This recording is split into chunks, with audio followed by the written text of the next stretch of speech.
Boy, Nightmare, have we got a series on our hands, one game apiece in this grand final for all the prizes here in the Newell Winter Split. Cabbage Family took game one, DMU T1 fired back in style. Now it is a glorified best of 3, 1 apiece, 2 games played with a number more to play, at least 2, maybe going up towards that 3, really getting the mileage out of both players, tournament and casters, and there's going to be so many different factors we have our eyes on now. Can the jungler of DMU weaponize themselves like they did in game 2, or will they remain relatively irrelevant like they did in game 1? Can Cabbage Family get Sean F90 into a more comfortable team composition to play into that Echo struggled to play into so much disengage? What's happening with the bot lane? Engage from mostly Grumpy instead of Braum? There's so many things we need to keep track of. There are so many questions, but for those of you who were with us just before the break, we have been able to bring you the answer to one of the questions we posed. Nope, Alex is still stuck with me. Sorry about that one, buddy. We are no one else would rather be stuck with Stan.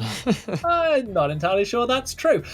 We are going to see the same band as we have throughout this series so far. 5 identical bands to the 6 that we had previously. Just one last band to come through. This time it is going to be the Graves taking that one away from Heavy Dubstep RMX, who played it last time round.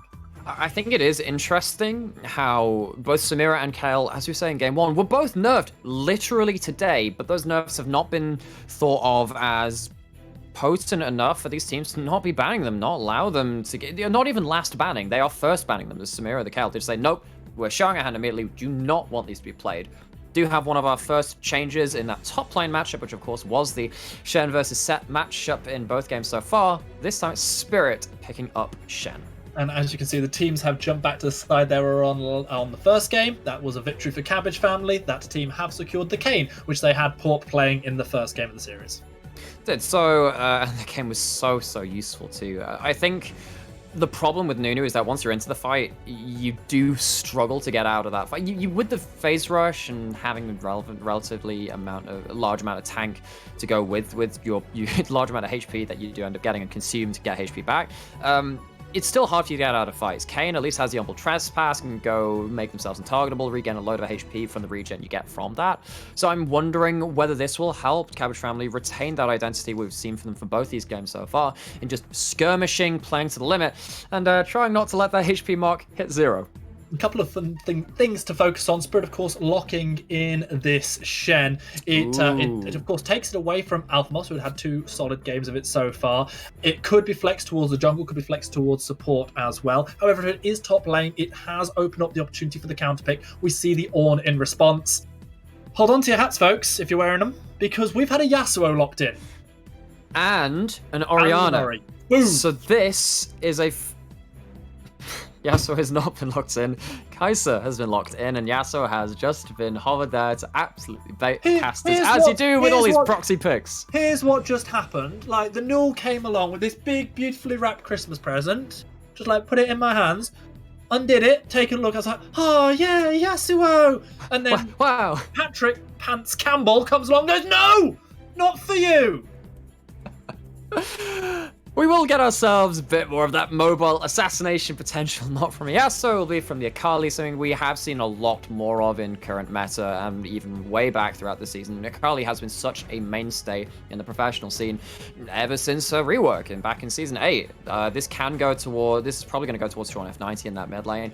We've seen a number of different builds on this Akali. We've seen Riftmaker for more of that tank killing potential, giving yourself that ramping damage increase in that percentage, and then also when you reach that max stack of 10% increased damage, it turns into true damage too, so that gives you tank killing potential, like side lane against something like a Shen, something which we wanted to see from that last game from the Cabbage family when they were trying to get that Echo really popping off. This will be another game, it looks like, with the Kayn wanting to run around and this Akali now being very potent in that side lane, where they'll need to think very carefully about their lane allocation. One thing I really like to see coming out of DMU T1 here is this Ashe ban. I've questioned their lack of flexibility by banning away the same 3 champions both games in the first rotation. This time the Ashe really shows that actually they realised Greg has had a much more standout game with the Ashe, not just in terms of the damage that was put out, but by the enchanted crystal arrows, the engage that came alongside the Leona from Mostly Grumpy as well. I like this adaptation, taking the Vayne away as well. So, one of the questions which chat will probably be asking is, where's Jhin? What's happened to Jhin? Did get a nerf on this patch twofold. Eclipse was nerfed, and that's the shield you get as a ranged champion using that item. It is going to be locked in. It's kind of the next best pick to pick up after this point, because the Ashe was removed, the Kai'Sa's been picked away, which was also picked by Greg's last game, and now the Vayne too. But then also the Q, the bouncing grenade, has had its base bonus AD scaling lowered per rank. So of course Jhin is a very unusual champion where if he levels up that ability, it increases the scaling that comes with the extra stats with it too. So when you get to level 9, it gives yourself a lot of damage. Also the Collector's been nerfed too, only has an execute onto champions, no longer any monsters or minions or anything like that. So it makes it harder for your bouncing grenade to have as much wave clear, and of course it makes it much harder to set up for that tick tick tick boom with the 4 kill Jhin Q. The last 2 champs are going to come in. I was doing some kind of Frozen jokes the other day and I asked for a load of, well, I get it a few days later. That lock-in is going to come in most likely as the jungler for heavy dubstep RMX this time round. We are going to see the Rakan picked up. Mostly Grumpy locks in the Leona, which for me was played to an excellent fashion in game 1. Love the engage coming out of those solar flares. It'll go alongside the Jhin rather than the Ashe, of course. It will do, and it is again into the Rakan, which is often seen as one of the most potent counterpicks, because Rakan has to jump straight into the Zenith Blade, and what we saw in that game 1 was the Rakan when he was walking into Fog of War, and we saw one of the big differences between game 1 and game 2 was the vision battle, right? The team which had the little better vision and won the vision battle tended to have the better information to win those fights. Having Rakan into Leona and knowing that Rakan, if he does step up too far, runs into Leona in Fog of War with anyone nearby, can just get removed from the map. Okay, well, we're going to just have a nice quick champ select here where the teams are going to lock in their picks. Of course, sometimes we have to deal with proxy picks here at the Null. Not everyone has every champion. It's not like when you play Clash and everything gets opened up, or tournament realms, so you just got to just have to deal with that one. Fortunately, these 2 teams making quick work of it. They are. So, it's Olaf. Be interested to see what build this guy is going to go. Might see something like the Triforce, might see something like the Gore Drinker. I actually am not too sure on the item builds for Olaf right now. Not been such a prominent champion, at least from what I've been seeing in some scrims, as it was particularly earlier in the year. Olaf was very strong towards the start of the season, so it started season 10, but then kind of fell off when we saw stuff like Lilia coming back in again. But we will see these champions all locked in, and no problem so far. Okay, but hopefully not going to have any as we see the teams are now completed. As always, this is the moment where I turn my attention towards your name area and ask you to put your predictions out there. You predicted a 3-2 win overall to Cabbage Family. Things poised at 1-1. Both our predictions could still be correct. Absolutely could be. I do think that Cabbage Family going towards some of the components which work for them better in game 1, more utility on their AD carry, having more of the Ashe style centric pick for CC, long range engage from the Jhin, and then having mostly Grumpy on that engage support too. I think the Braum just wasn't really what Cabbage Family were looking for. Got port back on the Kayn, was very effective on that champion, even though he fell behind in the early game, and Sean F90 has himself that mobile AP assassin back in the mid lane. It's not the Echo, it's the Akali. It's still a very strong champion. Liking the look of what they've got on their team comp based off what we know of this team. Whereas on the other side, once again, they're looking for that scaling option, but they don't have something like the Maokai to be so pesky in these fights. They don't have the jungle matchup going in their favor either this time. And I look at the comp, especially from DMU T1, and all I start thinking about is what is essentially a protect the ADC composition. The Orianna shielding's there, Stand United to come down as well. Kai'Sa is going to be in so much safer a position than was the case in game 1. I agree. I do think Alpha Moss has been set up to have relatively good success in this game. His versus a double AD topside can go towards Tabby, Bramble, Vest, build up towards the Sunfire Aegis, and I think it'll be very hard to dive that champion. So Alpha Moss is going to be very happy to just wave clear, turn up to a fight, use that big old ram jam, and make things really nasty for DMU, particularly when they're trying to engage with the Rakan, because of course the Orianna has a real target on their head when this Ornn comes into the fight. I'm wondering whether Sam J on the Orianna will pop off again and be that threat to take down the likes of the Kayn and the Ornn, though. A very good question. Apologies if you already answered it directly and I just didn't hear you, but taking this game? Gonna give it to Cabbage Family. I do think that they have a bit more of what we saw in game 1, which went so well for them. However, of course, none of that is at all decided just yet. It's been scrappy both games. A number of these fights could have gone any number of different ways, because they really are just all going hell for leather. They are, and that will continue to happen regardless of whether this series is 4 games or 5 games. It is going to be entertaining to the very last. The question is just how late are we all going to have to stay up to find out who will be the eventual winner of this prize pool put together by the Null. We'll talk a little bit about those prizes as we come into game in just a moment. Just before we cut to a very short break, one of the first pieces of advice I was given while casting for a small amateur league a long time ago was, it's okay to look at the Twitch chat, but never really get into conversation with anyone in there that's being negative towards you. And most people out there in Twitch chat, they're lovely. But to you, Twitch Keith, you asked a question and I'm going to answer it. You asked, can the caster shush? The answer is yes, we can. But no, we won't. We're not going to. And also, you said that we're hard stuck B3. I'll have you know, I'm hard stuck Gold 4. Catch you after this break.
Welcome to Summoner's Rift. We hear it for the 3rd time this evening, but not for the final time. This series still has got plenty of way to go.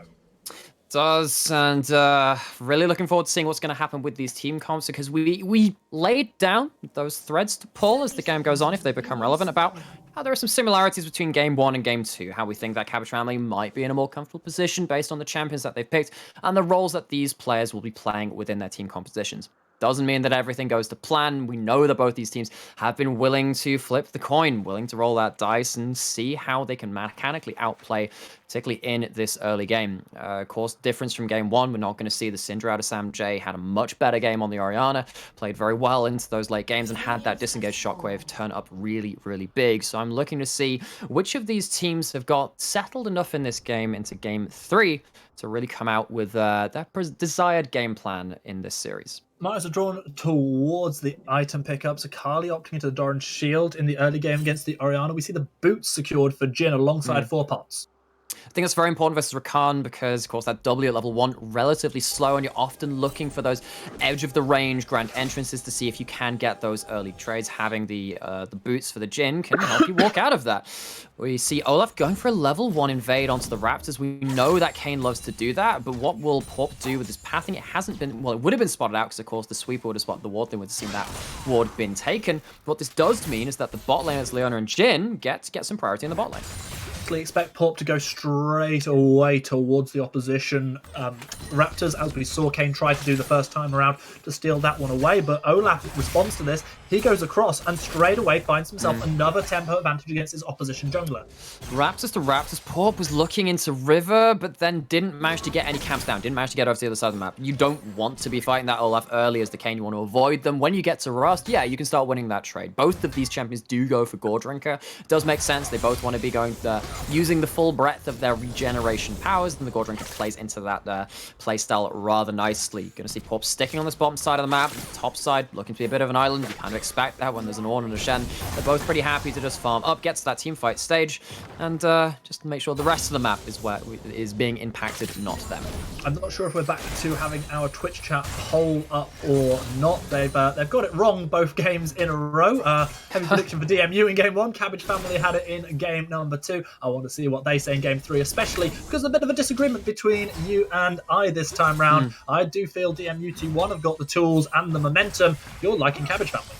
I am. I know that you're saying, well, what happens if Pop or Sean F90 don't pop off? That's a good question. I think that particularly if they had the likes of the Maokai support again, that might be a really big issue. This time they have the Rakan. Speaking of that, Rakan going forward and going for that W. Going to find that knockup onto Gregor's stun is going to connect, as is the root straight onto Soksu, but very, very little damage taken by the Kai'Sa, who trades back. Zenith Blade is going to take most of the Grumpy very, very deep in. D going to take so much damage early on, having to flash out to safety, losing so much of the health bar. An early loss to the Cabbage family on the bot side.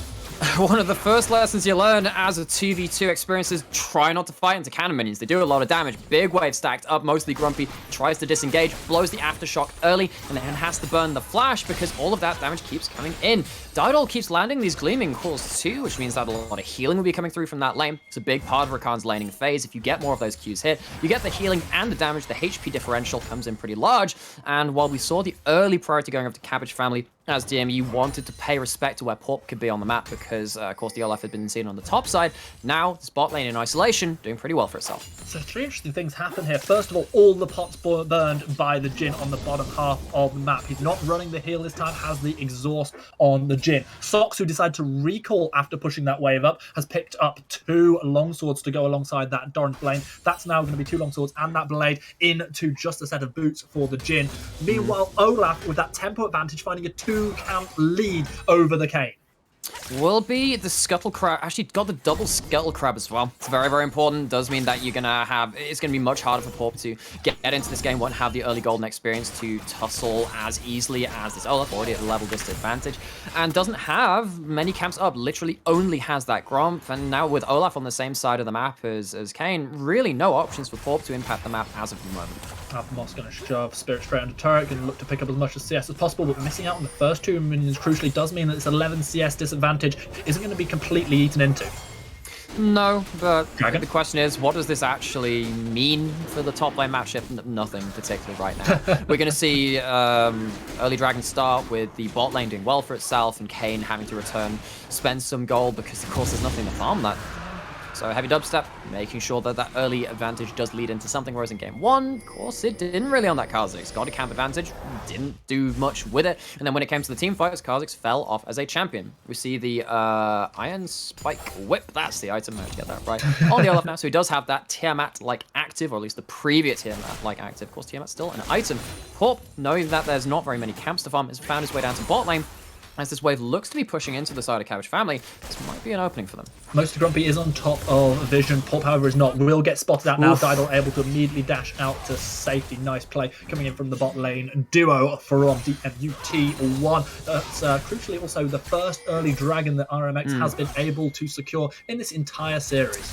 Is dangerous thing about that play. Shen was available. Very dangerous to go for that cross-map play, because if you imagine that Shen has Ol and Olaf is on the same side of the map, that's suddenly a 4v3, which you probably lose, given the fact that your Kayn is behind and the Olaf is very strong at this point in the game, because you can't finish him off quick enough before he does get a lot of damage coming through. Once he hits level 6, you're really going to have to see a lot of respect given to this Olaf, even more so than he's got right now. Although, as it stands, at least SeanF90 managing to push in the mid lane and respond to a bit of the pressure which is being put out across the board from DMU.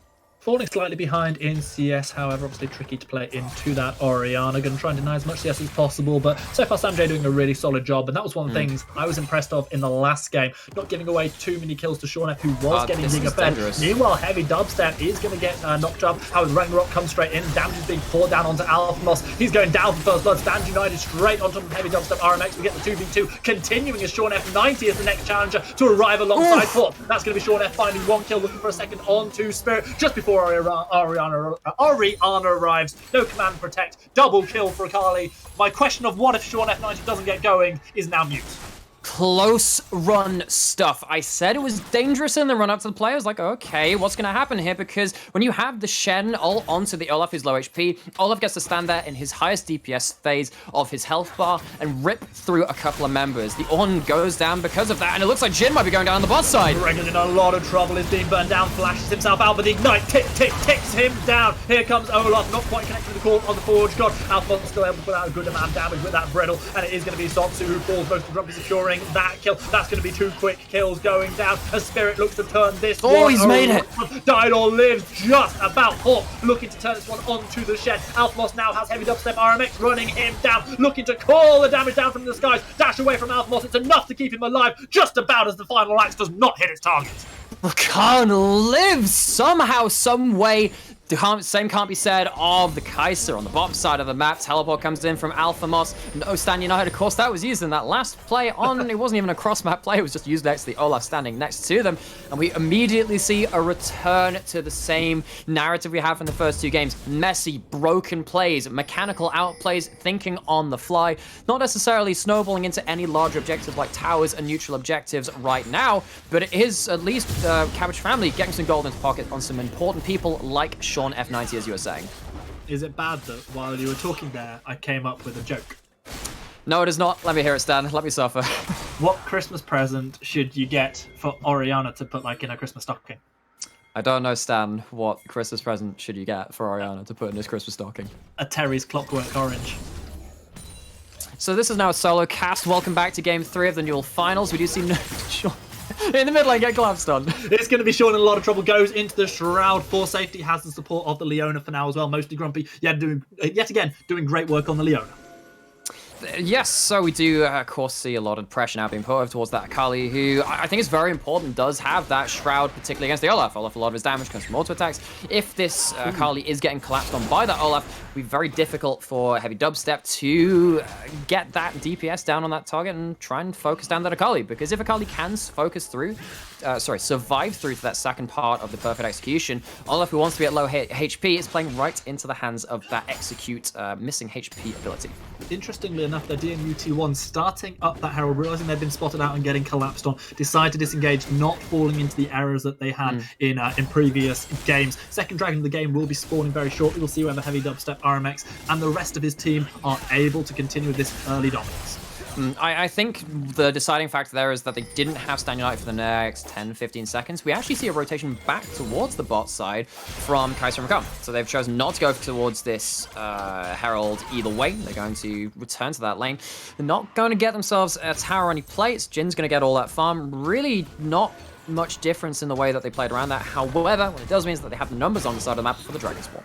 Yep, that is going to be started up pretty quickly. Second dragon of the game, we're going to be seeing either Mountain or Cloud Soul this time around. That will, of course, massively affect the Rift when we see what spawn it's going to be, because it's a big, big difference between getting those speed ups and those extra craggy bits. Speed ups today.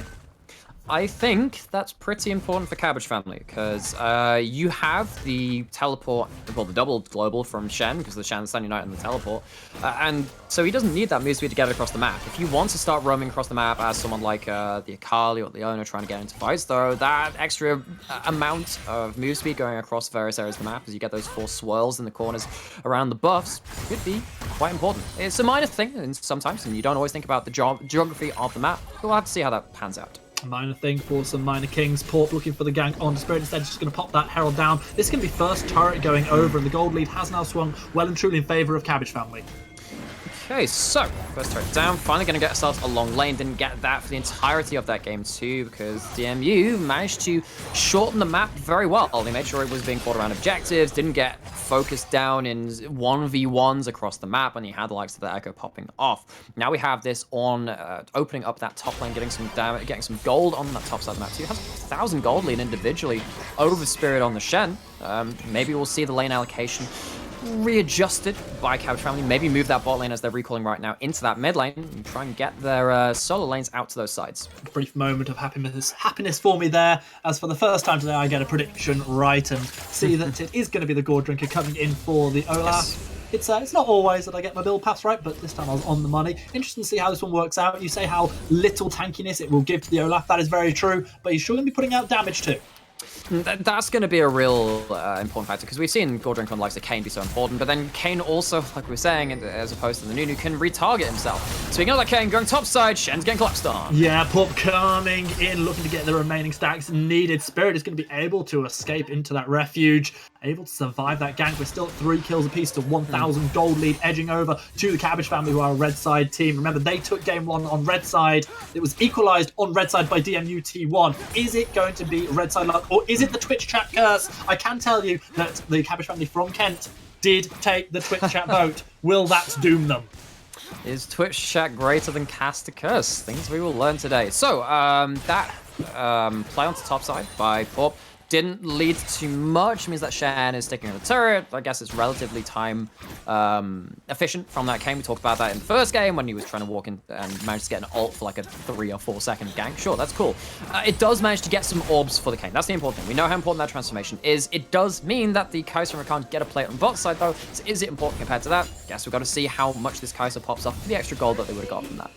The gold falls down to 500 in favor of Cabbage Family as the turret plating falls in 20 seconds time. It's not going to be too much extra gold to be picked up by these two teams from that particular resource. A third dragon in the game is coming in just over a minute and a half's time. This will bring a potential soul point over to UT1, who find themselves doing very, very nicely indeed. And it has been another slower paced game. It's not been quite as hectic as game 1. Game 2, though, did end up exploding as soon as things got a bit dire for Cabbage Family. They'd rather fight themselves out of the pit rather than wait for the miracle opportunity to present itself. Gonna have to see what they're planning to do with this next phase of play. They do see the Ornn recalling going down towards that bot lane. Could be plans to this duo lane.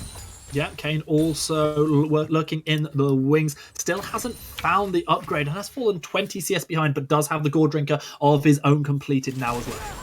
So look for the big ults now. Come in, call the Forge God. Call the Forge God comes in. Solar Flare dodged away from knockup. Is going to land, but Standing Knight is here on top of Didal. Teleport's being channeled in. It's going to be duel. We can have ourselves a 5 versus 4. Make it a full-on 5. Big 5 as knockup lands on Didal while he flashes away from the curtain call. First shot. The third shot comes in as the fourth shot goes wide. We are going to see the disengage coming through, and it is going to be nobody dying, but a third dragon of the game spawning in only a moment's time. Fancy feat from Sosu on the Kai'Sa. If any of that CC had landed, that's probably the fight and lights out for DMUT1, but doesn't get hit by the Leona ultimate. I think that was mostly Grumpy trying to go for a flash predict. Doesn't work out that way. He ends up ulting out of the second part of the Call of the Forge God. Still has the flash available. Didn't even have to use it for the rest of that fight. And Didal gets out alive after making out with the Battle Dance. Now, Gregors has to run out of this fight. Might have to burn flash. He doesn't have flash. Does not have flash. Getting chased down by a very mad Viking who who calls down for thunder from the sky and finds another kill. This one onto Greg. Ragnarok now, though. Onto heavy dubstep, obviously unable to go into Ragnarok, having just used it, and that means Alphamos finds the shutdown onto the Olaf. Extra gold in the Ornn's pocket, and a jungler dead as the dragon spawns. That might end up being even more important than the Jhin kill.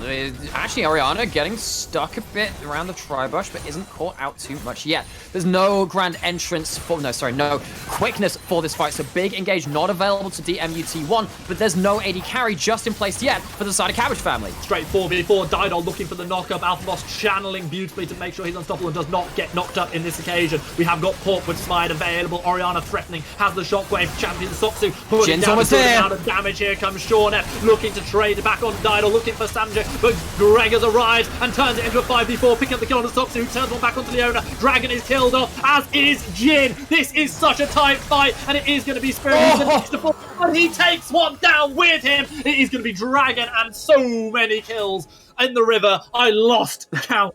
3 for 3, I think, all things said and done. I love how Sean played the end of that fight. Ends up getting into the backline using the perfect execution, holding himself with that second part of the ultimate whilst in the shroud, and making sure that he had the good opportunity to get maximum damage and maximum threat onto the backline of DMU with the second part of that ability. Stuck around in that bot lane, and now sat on a 3-0-1 KDA. They managed to stop Soul Point. That's a pretty big fight for Cabbage family, even though the kills went even. Sean F running this 3-0-1 scoreline, has the bounty on his head, looking for Didol, but it's going to be a bit of safety surely coming in from Rakan to make sure that is not going to be his fate sealed immediately, with Sean F looking for the perfect execution. Meanwhile, I'm enjoying chat yet again. Turtonator and Melvin Izzle have been having a bit of banter all game long about this Kayn. So far, Turtonator's winning out in the war of words because Porp still hasn't secured his transformation. Somehow, Porp's been fighting a fair amount. I wonder if he's ended up accidentally getting the assassin transformation and then not having enough, having to wait out that transformation on the other side of things. But maybe it's probably just because he's not been able to get involved in the game that much. Remember, he was deprived of a lot of camps in the early game. Still, even in levels now, it's very important. We'll get up to that level 11 second rank ult mark pretty soon. If you want to see actually if he can get himself that transformation on this next back, it will be very important, because that means for the next dragon fight, or maybe this Herald, could be very, very important. Herald's definitely going even in this one. It's still a minor advantage in terms of Herald secured for RMX over Porp, but Porp will be at least happy to pad out those stats, so perhaps a slightly more poor in terms of his solo queue. Please pick up the Herald. Please pick up the Herald. Thank you. No, they've got it. Okay, Alphamos gets it. I was looking, I was like, oh, I'm sure they picked it up. And then you said that, and I started questioning myself. And luckily, it is in the pocket of Alphamos on that one. There's a turret apiece, 2 long lanes, 1 top lane. Transformation! Yay! Hooray, fantastic. Okay, always on Porp now, does have himself Tiamat to go alongside that Gore Drinker, so he's probably building up towards that Ravenous Hydra as things go along. Remember, that Ravenous Hydra applies on your damaging abilities, so if he does go in for huge AoE procs, ends up getting pretty nasty for that Kayn, going all over the place with his Q and his W. In fact, speaking of that, going to go towards the river. There is this dragon spawning in 2.5 minutes. Not really short enough time window to start fighting over Vision just yet. But wanting to make sure that everyone is securing farm for his team. So a reminder for those of you who are just joining us, this is a best of 5 grand final for the Newell Winter Split for the prize pool. The winning team here in this best of 5 will get a £100 Amazon voucher and 2,330 RP per person, as well. We can see the second place team taking a £60 Amazon voucher and 1520 RP per person, which is still great, but certainly not as good. Both these teams really looking to try and pick up this victory. They'd love a 3-1 win. My voice would love it too, but deep down, I want 5 games tonight. Would do. I really want to talk about a different thing right now, because we get a Gale Force built by an AD carry. Ooh. Jhin has gone for the crit build. It's not going to be the Eclipse anymore. We talked about the Champ Select. Jhin being double nerfed on his Q bonus AD scaling, and then also having the Eclipse shield for ranged champions nerfed as well. Hit Jhin relatively hard. Going for the Gale Force, which has had its active, that short range dash, which is effectively an Ariel ultimate, which I'm not salty about at all, giving all of these champions, my favorite champions, ultimate dash. But it's gone down from 90-second cooldown to a 60-second cooldown, which is lower than Hari's ultimate cooldown too. But what that does mean is that Gregors has a way to get away from this Olaf if things go bad. You don't just need the flash nowadays. You might be able to use that Gale Force to get out of dodge. I'm not salty. It'll be the 4th of the game. I've got to cut in before Alex keeps talking about Ari. He could do that all night long, and I'm sure on previous occasions he has. Just nobody's there to listen. Ouch. Well, I can't say you're untrue, Sean but F. yes, that is... Sean F is currently sat behind tower on the bot side of the map. Does have teleport. I wonder if he's looking for an opportunity there, or if he was just wondering whether someone was going to walk into lane and he could get an assassination potential. As it stands, though, just hanging out in that bush behind the tower. Ari takes the wrong path. However, Akali may close the gap. Instead, it's going to be the Dragon that is now being pressurized by DMUT1. Cabbage Family's top laner, Alpha Moss, will find the teleport straight back into mid lane. Akali is basically AFK at this point. Kind of. She's playing Control Ward. It's okay, don't worry. They are unseen, not been collapsed on yet, and there is a dragon spawning. If this flank works out, there's been a huge investment of time, but it might damn well be worth it. Huge group of DMUT1 members walking through this tri-brush now. This could be a big, big flank. Sean F90 doing the best Teemo impression possible. Dragon has been started up. Small television, he's been starting to find the flank. Spirit will be able to join with Stand United. Heavy Dubstep is going to find out Sean F. The game is over for now. However, it's going to be a chase onto Sean F rather than taking the Dragon. The collapse comes in. They favor looking for this shutdown goal. Sean F is going to be able to dash out, get to safety, while the Dragon is now secured for the Cabbage Family. In they go. It's going to be dodges. The not quite connecting. Sean F is still able to get out to safety. Spirit looks towards him in the taunt, but is going to miss out. Everything goes wrong in this fight for DMUT1, but they have still got a very slender goal lead. Very close run stuff. We saw the flash forward from Rakan, but the sidestep from the Akali gets them out of the Shen taunt, because that Shen ultimate was layered on top of Didol too. Herald was summoned as a counterweight to that Dragon push as in the mid lane. They take down that turret. Now they have 3 turrets to the name because they took 2 turrets off of that push. Somehow that decision-making on the fly from Sean F90 works out very well for Cabbage Family, although they don't get any kills for it. Hey, no, Mara, that's 3 turrets more than Cabbage Family got in the last game. Too, yeah. Certainly something that they're very proud of. We are going to see the recall cancelled here. Leona having to step away from Didol. Again, looking to recall, mostly grumpy. He's not happy about this one, obviously. It's in his name, really. And the problem is, and this is literally my biggest problem with casting this name, is there's a particular joke about Snow White and the Seven Dwarfs that comes into my mind every single time that I see mostly Grumpy's name, but it's definitely not okay to repeat it on broadcast. I will not ask you to, Sad. That is more than fine. We see a bit of a return to farming across jungles, across lanes, and we are waiting for, once again, the penny to drop. Jim's trying to secure red buff for the W. Doesn't calculate the damage correctly and is left to being a little bit sad. Does have 2 items, has a rapid fire cannon, but I'm really looking forward to seeing how this Gale Force works out in defending this Jhin from a lot of this very short range damage, trying to get away from Shen's horns, the Olaf running in with Ragnarok, and of course the Rakan too. Hey, Alex, here's one I think I can repeat. Did you know that statistically 6 out of 7 of Snow White's friends aren't happy? Oh no. Oh no, I get it. Why do I and on that note, we turn our attention once again towards the items. We've spent a lot of time, of course. Did you know statistically, 1 out of 2 of the Newell casters right now are also not happy, Stan? Wait, does that mean you're happy? Oh, I'm happy for you, buddy. That's nice. Lovely. We do see some crucial items having been picked up. Mythics, of course, attained a long time ago, and they're now starting to be upgraded soon by Alpha Moss. Speaking of Alpha Moss, he's not here in the bot lane, but we are seeing a big old fight as Sam J has to flash out after using the shockwave. Sean F goes low, gets shut down by Sam J, who burns him down. Port finds one, having finally found himself that transformation, takes down the Orianna. Heavy dubstep, lot trying to round. Solar Flare comes in, Zenith Blade connects. Here comes Kai'Sa. Kayn finds a double kill, having finished off the Olaf. Damage comes in finally, shutting down the Kayn. It is going to be the Kai'Sa who gets a good chunk of gold for that one as well. Now trying to chase down mostly Grumpy. Didol waiting on the reset, looking for the dash in. He's going to find that slight slow, and as a result, it's going to be a chase down. The knockup connects, buys max lane, and it is going to be Soksu who goes on to a killing spree on the Kai'Sa. No, Soraka the Olaf turns up in the bot lane for a very important turnaround. Managed to get the Akali down after taking too many turret shots. Sean F90 using the ult to try and escape doesn't end up working out, and that works out as a 3 for 2, all things said and done. Cabbage Family going to be very happy that there's nothing really able to be snowballed into from that play, though. I'm so excited. 25 minutes came onto the clock and the gold lead was non-existent. We were dead level at that exact moment. 10 seconds further down the line, yeah, there was a 100 gold lead in favour of DMUT1, but who cares about that? We have got a cliffhanger of a game here in Game 3 of this best of 5 series.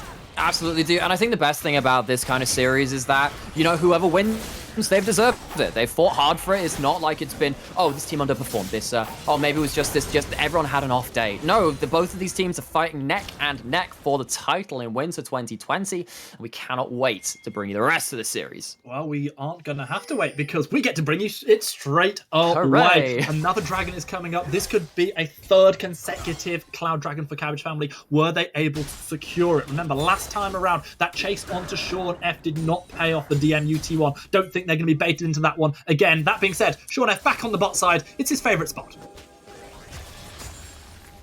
Absolutely is at this point in time. Following in, that's a very large wave into the bot lane turret. I wonder how much HP that thing's got. Am I able to take a sizable chunk of it as it stands, though? Kali's seen on a blue ward, and Nikolev's going a long way around. Sean F90 might have to get out of here. I think he's just going to find... Oh, this is a big play. We're potentially seeing the Baron being traded. Honestly, I think this is just gone. Obviously, no damage coming through. Yo, there's way too many people on the bot side of the map. I do believe that this is just going to be a free Baron immediately conceded. At this point, if I were DMUT1, I'd just be turning back towards the Dragon. But they're not happy with that. They want to find a fight on the back of this. Heavy dubstep RMX being zoned away by Sean F90, who teleported to join the rest of the team. Now here comes the rest of DMUT1. Quarter Forge God is going to find the knockup. Except that it's not, because Ragnarok was used beautifully. Sean F90 bounces back, but takes so much damage from Soxu. The Baron was stopped. Paul dashes back in, trying to find Samjay, but unable to find the kill. Umbral Tresper straight into the Oriana. That's a nice big shockwave to take away so much of the damage. Alpha Moss staying alive by inches, but Heavy Dubstep chasing him down. Didol helping out too, and RMX finds the kill. This has gone horrifically for the Cabbage Family as they find 3-4 deaths and no kills. They don't get the Baron. They give it away instead.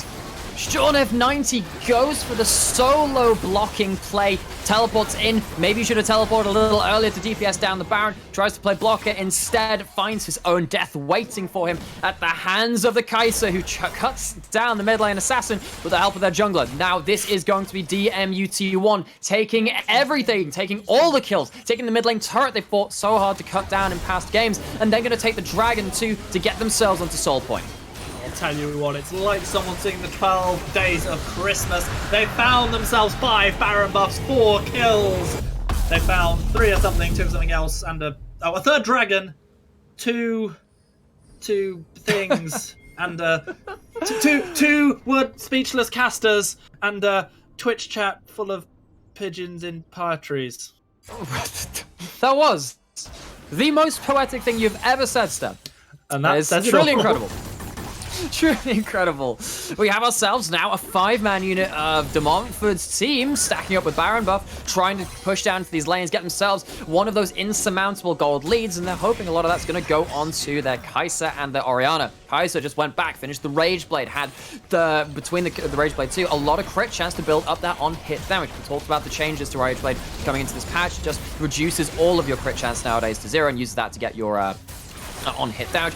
Except now it's calculated in a way that if you do have crit scaling outside of just your auto attacks, it does mean you don't get any extra bonuses from it. Doesn't affect Kai'Sa, but Kai'Sa is very, very happy with his item. Speaking of that, Leona ult went into him. Code of Call comes through. Port trying to do a decent amount of damage. Triple knockups being found. Didol playing havoc on the back line. And Shockwave lands onto 3. This buys enough time for Soxu to take out Port. Meanwhile, it is going to be Sean F doing everything he can to help his team. But this might be the fight that is taken by Cabbage Family and the game that is lost by them. Because Gregors has just been taken out too. Alpha Moss is the last Ornn standing, and he goes back to his up to make sure that he can try and defend the Nexus turret, but I don't think he's going to have a chance in hell of doing that. DMUT1 have just turned this game into their own little party, and they are going to go 2 games to 1 up in this new grand final here for the Winter Split. Samjay taking turret shots, but able to finish off the turret just before it becomes a problem. Of course, there was nothing Alpha Moss could do. We are 2-1 to DMUT1.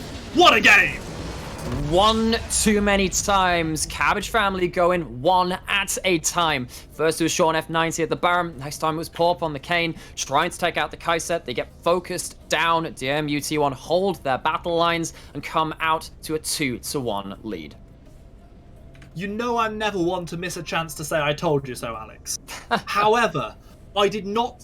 I saw DMU T1 taking that game. I said it right from Champ Select, and I stand by it, and I'm right to because they won. But I didn't see it happening like that. The sneaky Baron that started, honestly, my instant thought was, this is genius from Cabbage Family. But the damage just wasn't there to take it down in time. Jin, obviously not an ADC that can rip through the health bar on a Baron. Akali wasn't immediately there with the damage. The turnaround comes in. Cabbage Family threw it all on that one play. They did, and that's the kind of play where you are visited by the ghost of Christmas past. Unfortunately, I believe that will be that one of the three ghosts in this particular instance for Cabbage Family. It is, I think they were just a bit too bloodthirsty. I think maybe if they calculated and just all in on it a few seconds earlier, maybe they get that Baron. Maybe they get to disengage. They get to get out with that objective, don't lose that huge fight. But then the other side of it is actually, if you commit to the fight fully, it's probably okay too. If you take down the Olaf first, maybe you can return to that Baron afterwards. They don't really end up all inning on either of those options, and you know, it might seem harsh of me to say that, but even a couple of seconds into like 5 to 10 second intervals can really decide how those plays come out. And it feels like for the second game in a row, a lack of patience really hurt Cabbage Family as well, because it's one thing to lose those 5 Baron buffs and to be under threat at your inhibitor turret. It's another thing to then take the fight against the team that just completely ripped through you and rinsed you, and then essentially give away the game. Yeah, and that's something which Cabbage Family will be kicking themselves over. Of course, there is still a game to be played at the very least, maybe even 2 if Cabbage Family pick things up in Game 4. So we're going to have to see some of that mental fortitude on display from them. We're going to be bringing you that game very, very soon. Just before we pop into the break, I once again want to thank our fantastic partners who are, of course, Amazon University Esports and Twitch Student. We're also brought to you by Levi's 24/7. Join online today, shop to earn coins, use them on vouchers or events. The link is in the panel below. Go check it out. During this break, we will be back soon for Game 4.